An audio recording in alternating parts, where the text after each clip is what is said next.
Bismillahirrahmanirrahim. Assalamualaikum warahmatullahi wabarakatuh.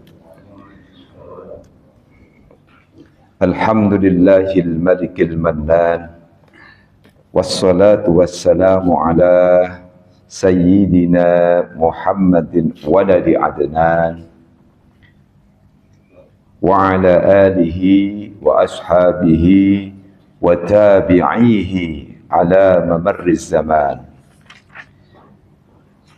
Wa ba'du.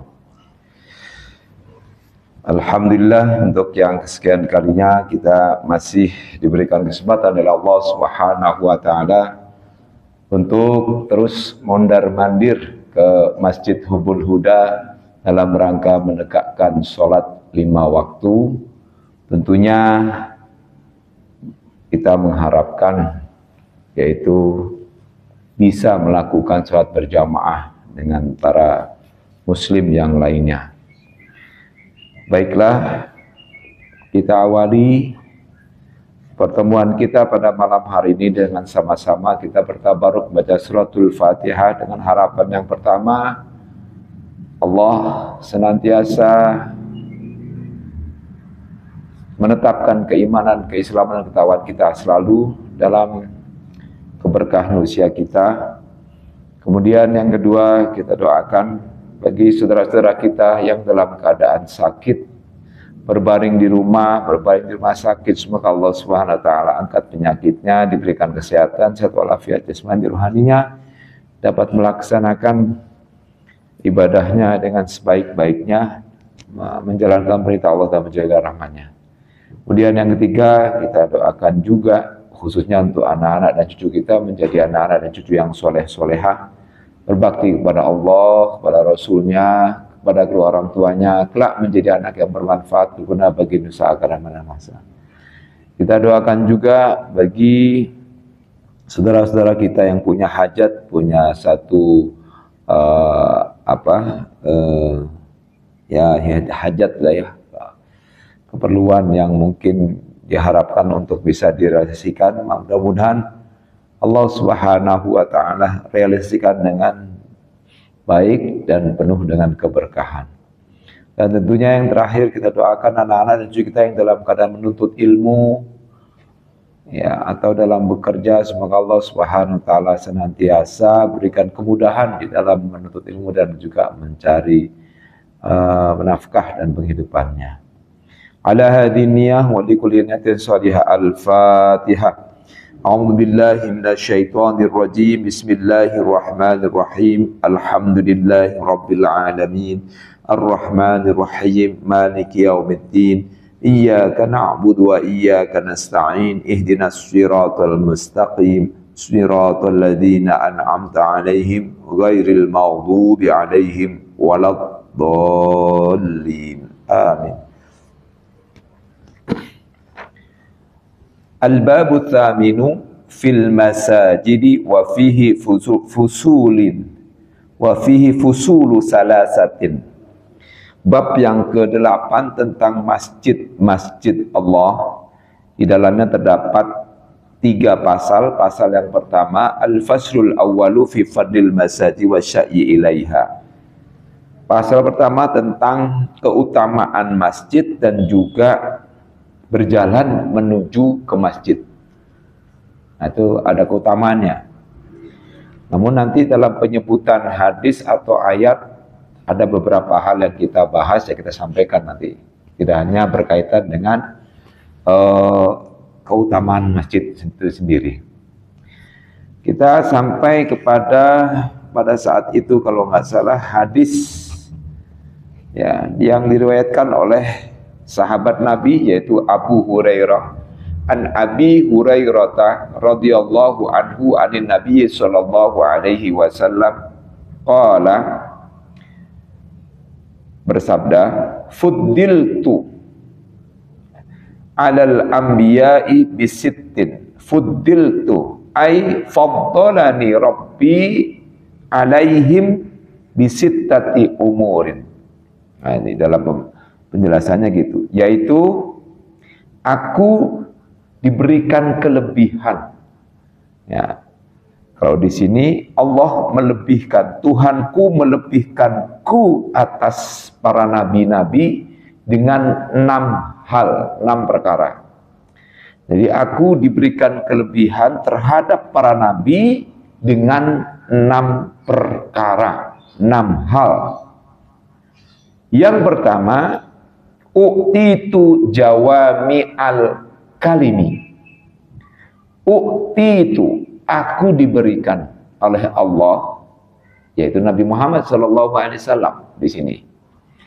Jawami itu ya menyeluruh, ya, bisa juga artinya gitu. Al-kalimi, kalimat-kalimat. Ya. Nah, di sini dijelaskan al-kalimatul jami'atu lil ma'anil ghazirati, yaitu kalimat-kalimat yang kalimat-kalimat yang padat, ya, tapi mengandung makna yang penting gitu ya, makna yang yang berbobot maksud saya. Ya, kalimat-kalimat yang padat yang mengandung makna yang berbobot. Gitu. Kalimat-kalimat yang ringkas tapi mengandung makna-makna yang sangat tinggi gitu, atau bermakna bobotnya tuh tinggi sekali gitu ya, makna ya. Nah, itu maksudnya. Atau ada 2 tafsiran tentang kata-kata ini nanti.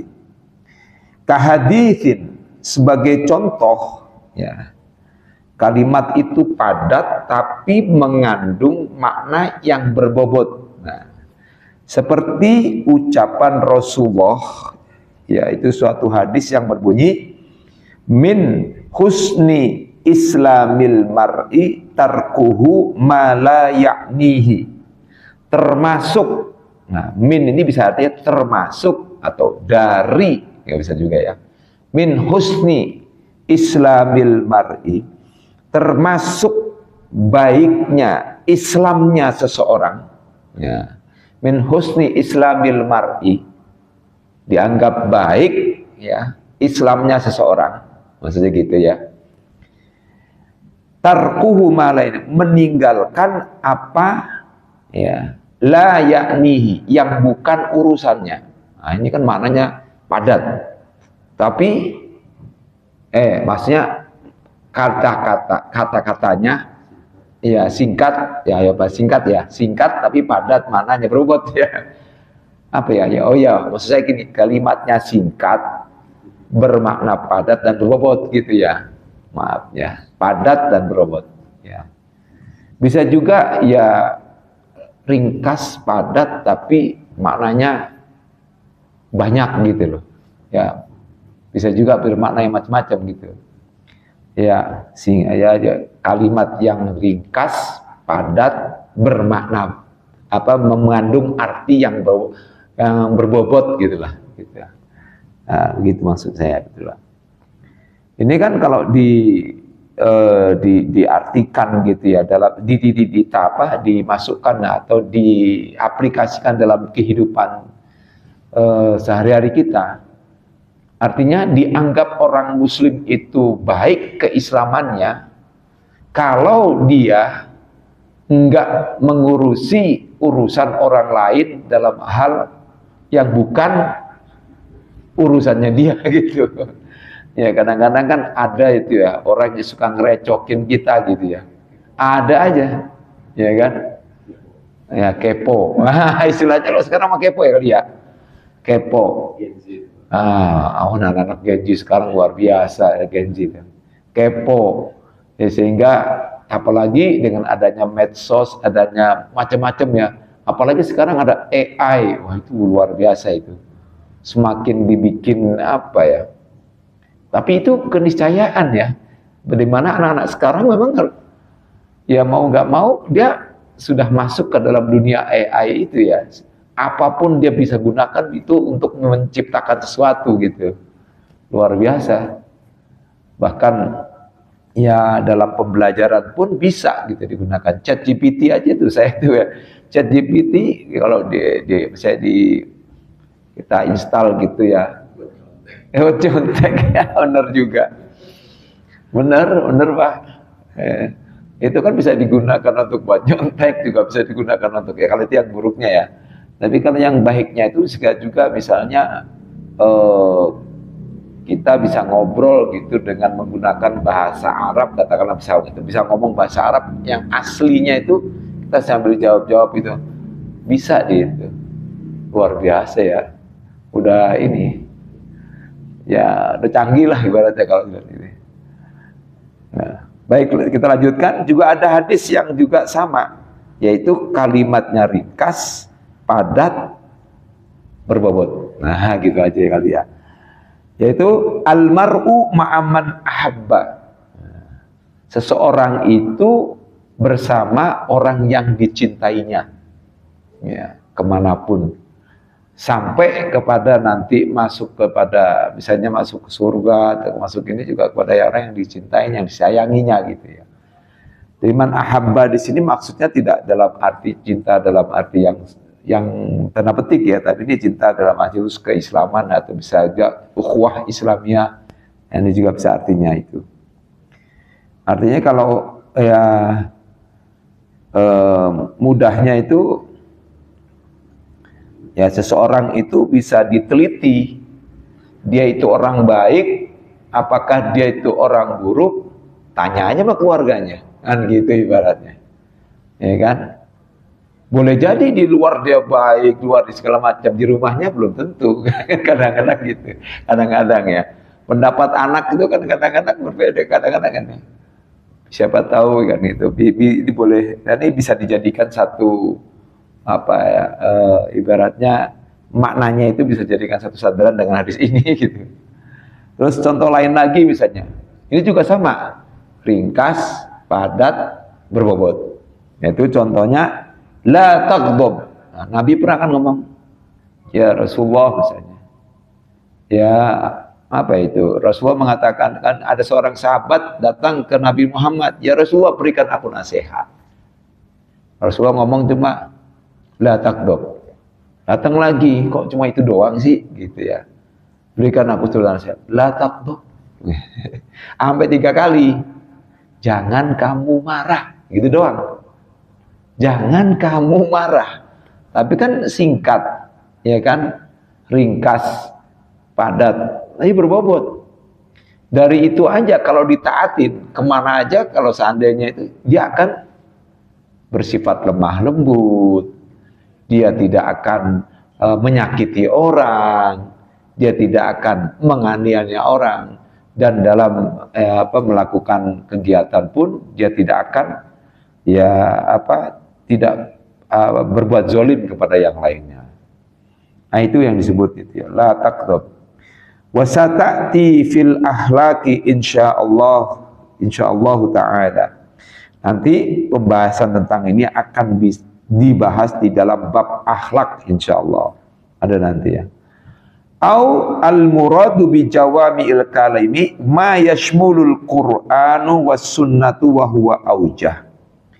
Pendapat lain mengatakan bahwa yang dimaksud atau yang dimaksud dengan jawami'ul kalimi yaitu yang termuat di dalam Al-Quran dan As-Sunnah.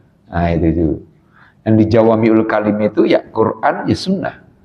Kan Nabi kalau kata Aisyah radhiyallahu anha ya kan khuluquhu al-Quran. Ya, karena khuluquhul Quran. Nabi itu adalah akhlaknya itu ya Al-Quran, gitu ibaratnya. Ya, dari itu kan jelas. Dan Al-Quran itu kan bersifat, ya kata-katanya itu kan ringkas, ya kan, padat, tapi mengandung makna. Ketika ditafsirkan bisa banyak sekali. Surat Al-Fatihah saja ketika ditafsirkan oleh para ahli tafsir, itu bisa sampai berhalaman-halaman, sampai ratusan halaman. Quraisy menafsirkan surat Al-Fatihah itu sampai lebih sampai 50-an lah lebih. Pokoknya banyak gitu. Hampir semua ulama, ya ulama tafsir terutama ya. Mengapa Al-Fatihah itu kenapa ditafsirkan tuh begitu banyak gitu kalau ditafsirkannya? Padahal kan Al-Fatihah itu ringkas. Ya, ringkas, padat dan itulah berbobot. Itulah surat Al-Fatihah. Mengandung makna yang global, ya, bisa ditafsirkan lebih banyak lagi. Makanya Al-Quran itu ya bersifat jami, ya, jawami, ya, atau kita nyebutnya ya global gitu ya. Maknanya ada makna am gitu ya. Tapi ada juga makna khusus ya, tertentu. Contoh tentang waris. Tentang waris itu ketentuannya udah jelas banget gitu. Misalnya ketentuan ahli waris bagi seorang anak laki-laki itu adalah 2 kali anak perempuan, ya kan gitu. Tentang bagaimana seorang istri ya jika ditinggal suaminya dan tidak punya anak misalnya, dia akan mendapatkan 1/4. Tapi kalau ada anak dapat 1/8. Itu disebutkan dengan gamblang dalam Al-Quran. Ada di surat An-Nisa itu jelaskan. Nah itu. Nah banyak hal ya, banyak ada juga yang itu yang disebut dengan makna disebut dengan ada muhkamat, ada mutasyabihat. Disebut dalam Al-Quran sendiri disebutkan. Ya, di antaranya ada ayat-ayat muhkamat, yaitu ayat-ayat yang sudah tertentu hukumnya gitu ya. Ada yang mutasyabihat yang oke, silakan. Tentang pembagian harta tadi kan karena punya anak ya. Setelah suaminya meninggal, ya. Tapi dia kan belum istilahnya naik haji harta. Apakah harta itu dibagi dulu atau selesaikan haji dulu ya bersangkutan? Ya, di dalam Al-Quran itu selalu diiringi dengan kata-kata yusina, itu katanya. Yusina, kalau nggak salah gitu. Apa wasiat, kalau nggak salah gitu. Salah ada 2 tuh, au bidain atau hutang. Ya, wasiat. Nah, kalau itu haji dan itu kewajiban dia, maka otomatis dia harus ditunaikan pelaksanaan ibadah hajinya itu. Maka dari uang itulah siapapun ahli warisnya yang ditentukan untuk membadalkan daripada almarhum. Jadi tidak boleh dibagikan untuk itu, harus itu juga dimasukkan ke sana. Kan itu sudah niat dari awal bahwa dia harus berangkat pergi haji. Nah itu bagian dari yang disebut dikatakan sebagai wasiat. Yusina au bidain, kalau nggak salah gitu. Jadi semua itu dibagikan, tetapi sebelumnya harus diurus dulu wasiat dan hutangnya. Nah sementara haji itu termasuk mungkin bisa dikategorikan hutang juga nih, hutang ibadah. Ya kan, hutang ibadah, karena sudah niat kan. Kalau seandainya itu diambil, kasihan orang tuanya kan. Sekalipun memang dia sudah dapatkan pahala gitu. Artinya ya itu sudah tuntas lah gitu. Kalau dituntaskan oleh ahli warisnya gitu. Nah itu memang bisa dikategorikan masuk dalam hal wasiat. Ya karena ya oleh karena itu kan hutang juga harus ditunaikan juga. Jangan sampai nggak ditunaikan, kasihan daripada almarhum itu sendiri. Nah, setelah itu udah selesai, terus kemudian juga biaya untuk pengurusan jenazah itu pun juga diambil dari harta itu. Diambil. Ya, barangkali ya untuk ngurus-ngurus makam kan sekarang mahal banget. Tergantung mau dimakamkan di mana itu kan mahal kan ya. Nah itu. Nah oleh karena itu ya harus diselesaikan dulu, tetap diuruskan dulu gitu. Nah kayak istri saya ini juga kan dulu pengen banget pergi haji itu berdua dengan saya. Waktu saya pergi haji itu cuma saya sendiri. Pengen banget pokoknya sama saya gitu. Ternyata nggak ada umur. Nah ini udah daftar tahun 2017. Mungkin berangkat nanti saya akan tunjuk di antara anak saya dan itu apa itu siapa gede apa yang kecil, siapa yang berhak menggantikan ya. Ya makanya pada saat mendaftar haji itu kan ditanya ahli warisnya kan, ya kan ahli warisnya, ditanya ahli warisnya.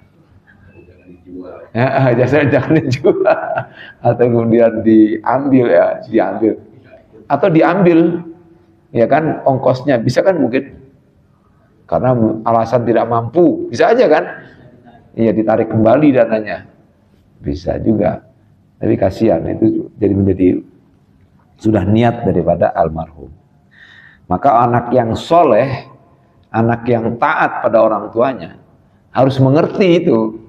Jangan kemudian lantas main bagi-bagi baik gitu kan. Nah, ya ketika ada keluarga dari almarhumah istri saya itu ya, ini cerita. Itu kan ibunya punya rumah di sana. Terus ibunya udah meninggal duluan. Nah, anak-anaknya minta dibagiin. Minta tolong saya bagikan aja. Sesuai dengan itu, yang laki dapat lebih gede, perempuan ada itu 2/3 gitu. Ya termasuk juga yang ya untuk almarhumah ya paling kalau dari ulama mazhab Syafi'i ya tidak akan dapat. Tapi kalau dari kompilasi hukum Islam itu tetap mendapatkan, cuma setengah dari ahli waris perempuan, anak perempuan, cucu ya. Cucu dapat setengah dari ahli waris perempuan. Karena yang meninggal soalnya ibu. Kalau yang meninggal itu bapak, nah ini bisa dapat gitu, Pak. Lebih ini kalau ulama ini ya, ulama Syafi'iyah ya. Tapi kalau kompilasi hukum dia dapat. Nah, di situ setelah dapat ya yang laki dapatnya 1, yang perempuan dapatnya setengah. Saya nggak dapat, saya nggak dapat apa-apa. Saya nggak dapat apa-apa karena saya orang lain. Kan ini kan terkait dengan harta dari milik ibunya, ibu mertua saya gitu ya. Waktu pembagian itu minta tolong saya bilang saya ikuti ini aja dengan pembagian yang sesuai gitu ya. Baik, selanjutnya di sini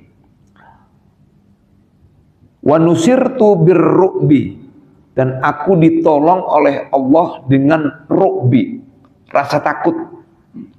Ini rasa takut di sini maksudnya adalah rasa takut musuh-musuhnya. Ya, rasa takut, rasa lemah menghadapi Nabi Muhammad SAW itu. Pada saat peperangan gitu, kalau dia menghadap di peperangan itu, musuh-musuhnya itu menghadap dengan kelompok muslim, itu udah gentar aja ngelihat. Karena dengan jihadnya Allahu Akbar, mereka takut itu. Sekalipun mereka banyak dalam peperangan apapun ya, seperti kayak peperangan Badar yang pertama kali, orang kafir Quraisy jumlahnya 1000. Sedangkan orang Islam dari 700 berkurang gara-gara dihasut oleh orang-orang kafir gitu ya. Dihasut berkurang menjadi 313. 313 lawan 1000. Ya, itu berarti satu orang harus membunuh 3 orang. 3 orang lebih atau 4 orang gitu. Tapi menang ini dalam perang Badar. Nah itu dibikin takut ya. Ar-Ra'd. Wa uhillat liyal ghanaim, dan dihalalkan bagiku harta rampasan perang.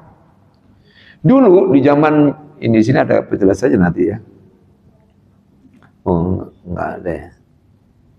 Di zaman Bani Israel, ya umat Nabi Musa, itu kalau ada harta rampasan perang itu nggak boleh diambil. Itu dikumpulkan di suatu tempat, lalu kemudian nggak boleh diambil, dibakar kalau nggak salah gitu. Nah, tapi di zaman Rasulullah, ghanimah, harta rampasan perang itu menjadi halal. Maka di surat Al-Anfal itu kan ada kan ya, ya, qulil anfal ya lillahi walir rasul. Yas'alunaka 'anil anfal qulil anfalu lillahi war rasul. Mereka bertanya kepadamu tentang harta rampasan, pembagian harta rampasan. Maka sesungguhnya pembagian harta rampasan itu dibagi sepertiga. Satu untuk Allah, sepertiga untuk Allah. Jadi dibagi tiga, untuk Allah, untuk Rasulnya, dan untuk umat yang ikut perang orang itu. Jadi begitu pembagian kalau di surat Al-Anfal itu. Yas'alunaka 'anil anfali qulil anfalu lillahi walir rasul. Jadi harus untuk agama berarti ya. Kalau ada perang, ini kalau ada perang ya. Nah itu. Wa ju'ilat liyal ardu tahuron wa masjidan. Nah, ini terkait dengan keutamaan masjid.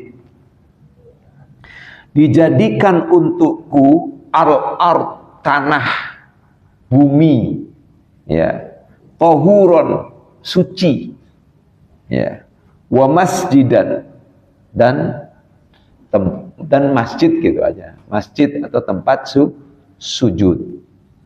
Nah, artinya kalau dulu orang-orang ya orang Yahudi lah gitu ya, itu ibadahnya di sinagog, harus di sinagog, di suatu tempat, nggak bisa di rumah. Orang Nasrani juga sama kan, nggak di rumah, dia di gereja. Anis ya, datang ke gereja.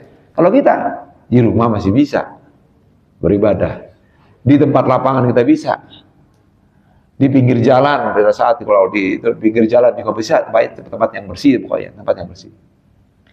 Ya karena disebutkan bahwa kullu ardillahi dalam hadis itu masjidun. Setiap bumi Allah ini adalah masjid.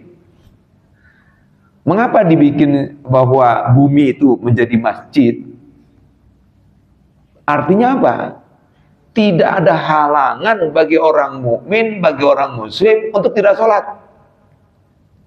Maksudnya tidak ada halangan itu mestinya ya nggak ada lagi ngomong saya ini jauh maksudnya nggak ada itu istilah gitu. Bisa tinggal butuh langsung sholat gitu. Posisi di hutan kan ini ya, kalau orang ini kan Nasrani harus ke gereja dulu gitu kan, atau harus ke sinagog dulu. Ya, biasanya di tempat-tempat ibadahnya masing-masing gitu ya. Nah, berbeda dengan kita orang Islam, dan dijadikan debunya itu dari tanah itu suci. Buktinya apa? Kalau nggak ada air, kalau nggak boleh kena air, diganti dengan tayamum. Tayamum itu apa? Ya dengan debu yang suci. Begitu kan? Bagaimana gampang? Kalau dulu enggak, zaman Nabi Musa itu kalau kena misalnya najis, ya dipotong, dihilangin najisnya. Ya, potong, dihilangin najisnya. Jadi nanti bajunya compang-camping gitu, bolong-bolong gitu, ditambal gitu. Itu ada itunya. Cerita maksudnya tentang kondisi hukum ya. Makanya ya alhamdulillah sebenarnya kita tidak diberatkan oleh Allah Subhanahu wa taala sebagaimana diberatkan oleh orang-orang terdahulu. Makanya kan bunyi doa yang kita baca itu surat Al-Baqarah 286 itu kan ya. Ada kan? Rabbana la tu'akhidna in nasina aw akhtana. Rabbana wala tahmil alaina isran kama hamaltahu 'alal ladzina min qablina. Tuh, ya kan? Ya Allah, janganlah kau berikan kami beban. Rabbana wala tuhammilna ma la taqata lana bi. Ada tadi min qablina, seperti yang telah kau bebankan orang-orang yang terdahulu. Jadi lebih berat orang dulu itu. Di zaman Nabi Musa itu ada syariat kalau dia melakukan apa itu ya di situ pembunuhan ya, membunuh gitu, masalah itu. Kayak hukum kisos itu sebenarnya bukan produk Islam, itu diadopsi dari Yahudi, maksudnya dari Israel gitu, dari orang-orang terdahulu, dari Bani sebelumnya, bukan kita.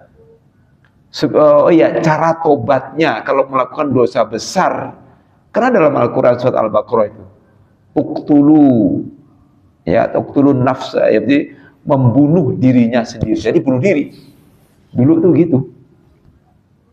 Mungkin terjadinya ada harakiri kayak di Jepang dan lain sebagainya itu sempalan dari pemahaman itu. Di India juga kan. Ya, kalau ada semacam dia, kalau ada pemahaman Hindu yang sangat ini, yang ortodok itu, kayak di Nepal kalau nggak salah ya, itu sampai membakar dirinya. Kalau suaminya meninggal, dia harus membakar diri. Itu saya tahu itu dia. Ada itu. Ya kan? Di India, kalau di Nepal juga kalau nggak salah juga itu, India itu kan, di Nepal kan agamanya juga Hindu kan. Nah itu. Nah seperti itu. Kalau kita nggak berat ya, maksudnya kita tinggal tubuh taubatan nasuha. Bertobatlah kamu kepada Allah dengan tobat yang sesungguhnya. Bertobat aja. Cuman masalah had atau hukuman harus tetap ditegakkan. Gitu ya. Kalau hukuman mati ya dihukum mati gitu ya. Nah hukuman kisos itu memang ya produk dari agama sebelumnya, artinya bukan agama Islam juga, tapi maksudnya umat sebelumnya yang kemudian diadop oleh Islam, gitu, ya, diadopsi oleh Islam. Di banyak ya yang merupakan satu syariat itu yang disebut dengan kalau dalam sebagai dalil yang diambil gitu ya. Tidak hanya Quran, hadis, qiyas, ijma. Nah, diantaranya itu ada yang disebut dengan syar'uman qoblana. Ya, hukum syariat orang-orang terdahulu. Itu ada yang ditetapkan kembali, yang dijadikan kemudian menjadi sumber hukum.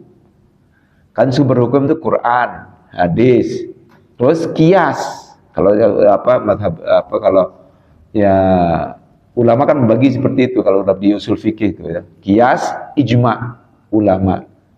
Nah, ada yang masukkan nanti syar'un man qoblana. Ada yang nanti masukkan lagi uruf, kebiasaan, adat. Nah, makanya disebut dengan al-ada muhakkamah. Adat adat kebiasaan atau adat suatu setempat bisa menjadi satu hukum.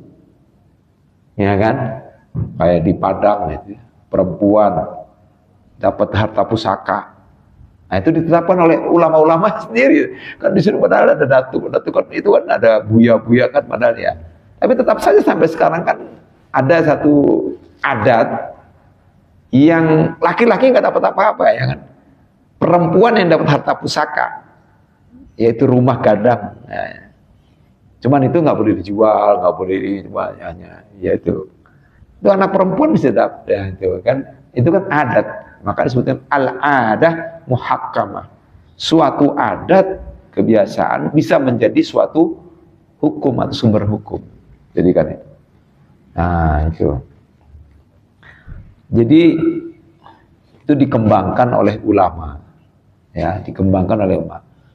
Kalau kita hanya misalnya mengacu, misalnya kita hanya cuma Al-Quran dan Sunnah saja, tidak berkembang gitu.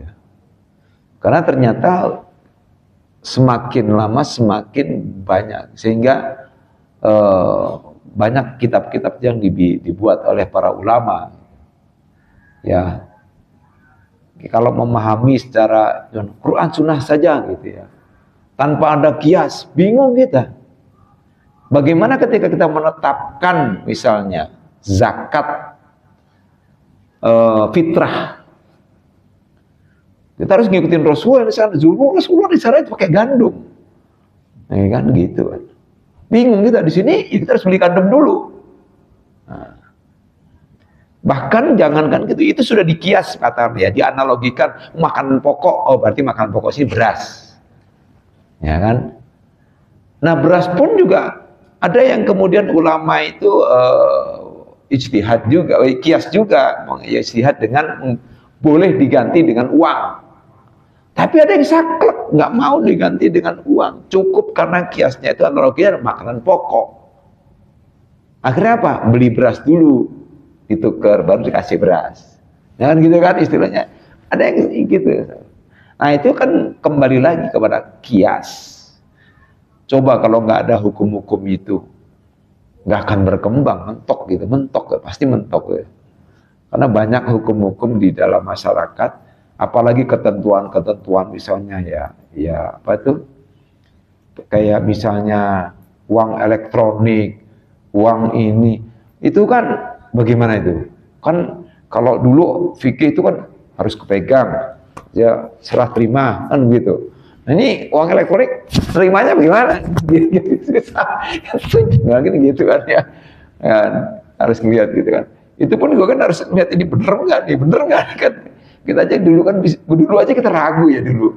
Tapi sekarang udah karena udah biasa klik, nah udah ada sering ya pernah hilang segala macam, bisa hilang itu suatu saat itu bisa. Boleh jadi, makanya harus di print Pak. Sekali-kali jangan di print out terus gitu. Apa rekeningnya harus di print out, kalau nggak nanti hilang. Ya. Saya kapan tuh kemarin itu ya Pak, pernah Pak di kejadian saya juga saldo di bank BSI harusnya 43 juta gitu ya, tiba-tiba hilang, kosong. Kata teman saya, paling kok nggak ada itu tuh, waduh mana nih, langsung gitu kan. Ternyata tanggal 15 Agustus saya mungkin nggak tahu ya, ada aplikasi pajak itu loh. Nah itu saya tuh pengen menghapus, kepencet kali mungkin truk gitu. Dianggap ada transaksi membayar pajak sebanyak 9 juta. Begitu saya mau print kan di BSI, saya print saldo minus 9 miliar. Wah deg-degan saya, 9 miliar. Bayangkan Pak, minus 9 miliar. Saya tanya pesatpam, gimana Pak nih kok? Saya print dia itu di dapat ATM tuh. Waduh, saya utang apa ya? Oh, kan bahaya juga kan. Deg-degan saya, Pak. Aduh, 9 miliar saya enggak. 1 M aja udah belum pernah megang secara ini gitu ya. Minus 9 miliar. Aduh, utangnya bisa sampai berapa turunan nih, saya bilang. Wah, takut. Wah, Pak, ini nggak bisa, Pak, kalau diurusin dengan kita, Pak, di kantor cabang, Pak, di Kampung Hutan situ. Kita coba ke pusat, Pak. Di pusat langsung di bel sana. Ternyata BSI pusat itu sudah mengantisipasi ada penipuan gitu dengan tadi aplikasi pajak itu, yang pajak masuk di WA itu, kling kan suka masuk tuh banyak tuh. Kalau kita tahu data kita itu. Nah, diselamatkan oleh BSI, lalu dibinuskan menjadi 9 miliar. Wah gitu. Oke, saya alhamdulillah gitu. Kalau punya utang 9 miliar bagaimana gantinya gitu kan, bingung. Ya, nah itu Pak. Nah itu terkait itu juga banyak hal ya. Makanya perlu ada semacam memahami hukum-hukum sumber-sumber hukum Islam itu dengan kontekstual, bukan tekstual saja gitu. Tekstual boleh, tetapi jangan berhenti sampai di tekstual. Karena kajian-kajian yang ada di kampus-kampus perguruan tinggi itu yang diminta itu bukan tekstual, tapi kontekstualnya gitu ya. Nah ini pentingnya. Baik, kita lanjutkan.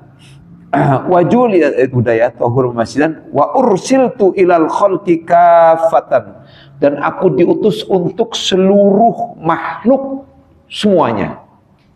Sebutkan dalam Al-Qur'an ya. Wa ma arsalnaka illa rahmatan lil alamin.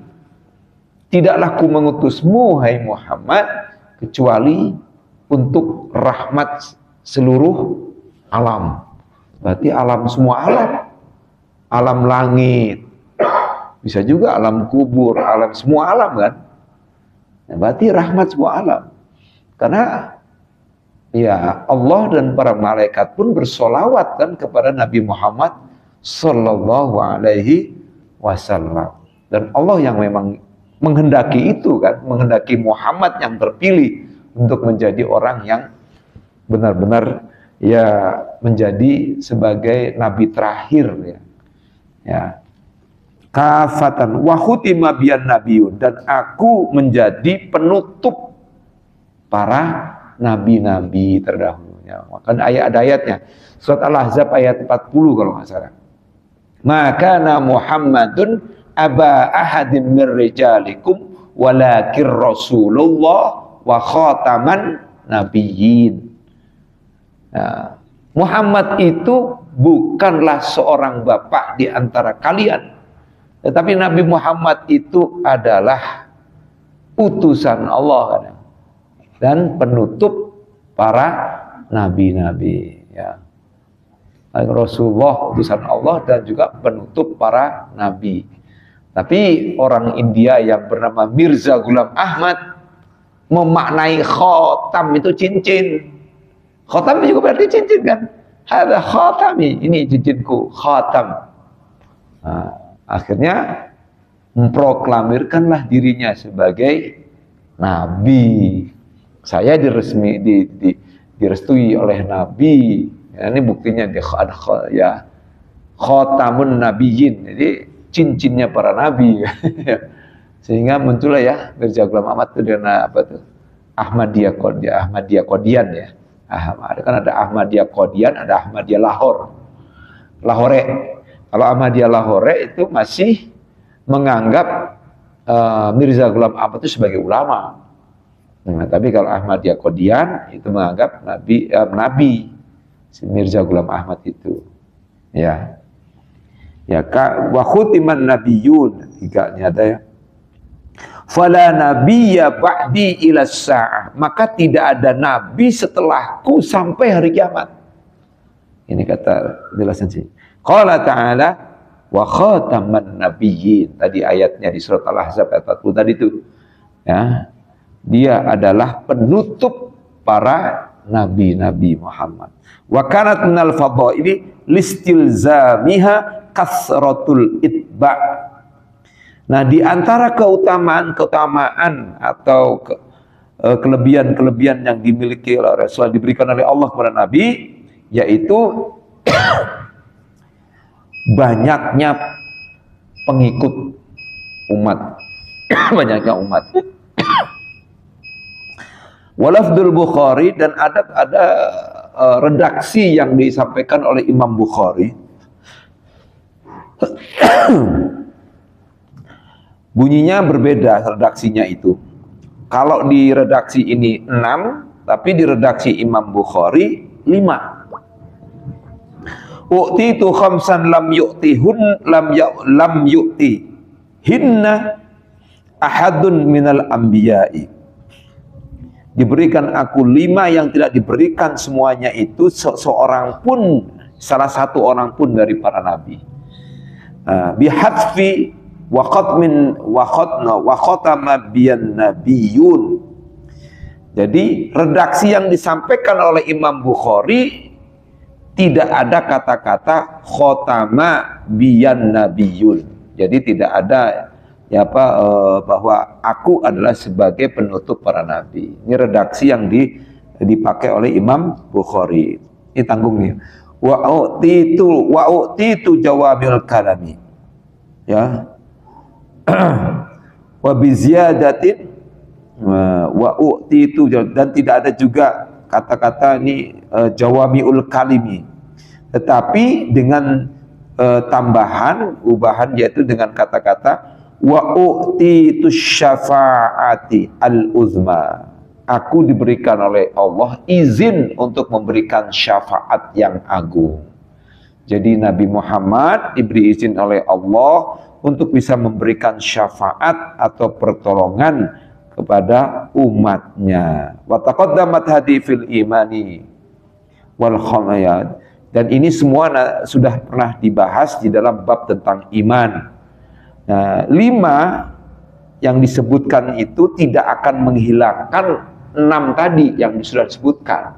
Maksudnya di sini la tunafis fa innahu akhbaru awwalan bil qalili thumma akhbara bil katsiri thaniyan.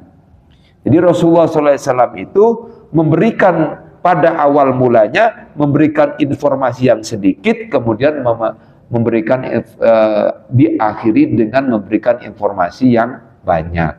Artinya jika ada redaksi yang berbeda bukan berarti kemudian bertentangan, melainkan saling mengisi, ya, saling mengisi atau menyempurnakan.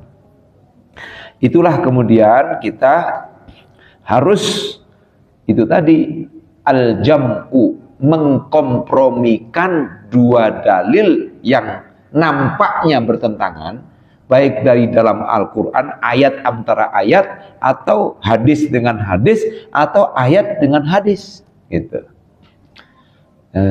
Kan ada kan kadang-kadang gitu kan Pak, hadis disebutkan begini, kok Pak nyebutnya hadis gini, ini kok ini begini, kok beda, ke pertentangan. Ya, bukan berarti pertentangan. Maka kita harus mengkompromikan, ya, jangan sampai kemudian ditandingkan gitu ya. Baik, terima kasih yang bisa saya sampaikan, mudah-mudahan bermanfaat. Karena tidak ada pertanyaan, mohon maaf. Kalau gitu nanti kita lanjutkan di kali waktu malam Ahad yang akan datang. Billahi sabil haq wal afu minkum, wassalamu alaikum warahmatullahi wabarakatuh.